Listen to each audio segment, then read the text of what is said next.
মনের মধ্যে অনেক জ্বালা, অনেক যন্ত্রণাবি। আমি ভুগতেছি যে আমার কিরকম লাগে। প্রতিটা রাত্র আমরা ঘুমাইতে পারি না। কি বলবো, আমার তো বলার কোন ভাষা নেই। আমার নিজের কাছে লাগতেছে যে এরকম একটি ক্লাস 7-এ পড়া একটা বাচ্চা, ছোট্ট বাচ্চা, তার মাথায় এইভাবে গুলি করে দিকে বের করে দিচ্ছে। এটা কি রায় দিল? এটা এতটা দিন আমরা নিজেদের যে বিচারটা চাওয়ার জন্য দাঁড়ে দাঁড়ে ঘুরে এই পর্যায়ে আসছি। আজকের এই রাত শোনার পরে আজকে মনে হয় না যে ওর মা আজকে আসতে পারে নাই।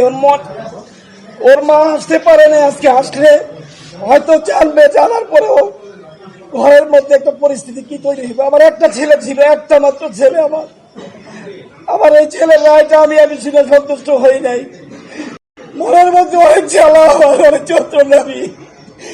আমি ভুগতেছি যে আমার কিরকম লাগে। প্রতিটা রাত্র আমরা ঘুমাইতে পারি না।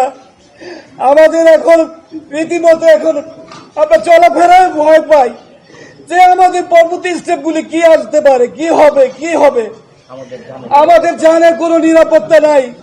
কেউ আমাদের এই ব্যাপারে কোনো সহযোগিতা করতেছে না। যেই শহীদ পরিবারগুলি রাস্তাঘাটে চলাফেরা করে, কোন দিন কোন একটা অ্যাক্সিডেন্ট হয়ে যায়। আমি সেদিন কথা আজম ইসলাম স্যারের কাছে বলছি, স্যার আমাদের প্রোটেক্টের জন্য কিছু দেন স্যার। আপনারা তো একজন গানম্যান সাথে রাখেন, 2 জন গানম্যান রাখেন, কিন্তু শহীদ পরিবারের নিরাপত্তা কোথায়? সেটা আমাদের সাংবাদিক ভাইদের বললাম যে শহীদ পরিবার কি এইভাবেই থাকবে? হ্যাঁ, তাদেরকে অবহেলা করা হবে, তাদেরকে রাস্তার মতো করা হবে। আজকে আমরা প্রশাসনের অনেক জায়গায় যাই, শহীদ পরিবারদের কোনো মূল্যায়ন করে না, দাম দেয় না। মনে হয় যেন আমার সন্তান একটি নতুন সূর্য, একটি নতুন বাংলাদেশ আনার পর একটা অপরাধ করে ফেলেছে।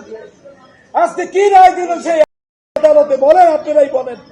প্রিয় সাংবাদিক ভাইরা, দয়া চাই আপনাদের কাছে, জয় দেওয়ার সুষ্ঠু বিচার আমরা চাই।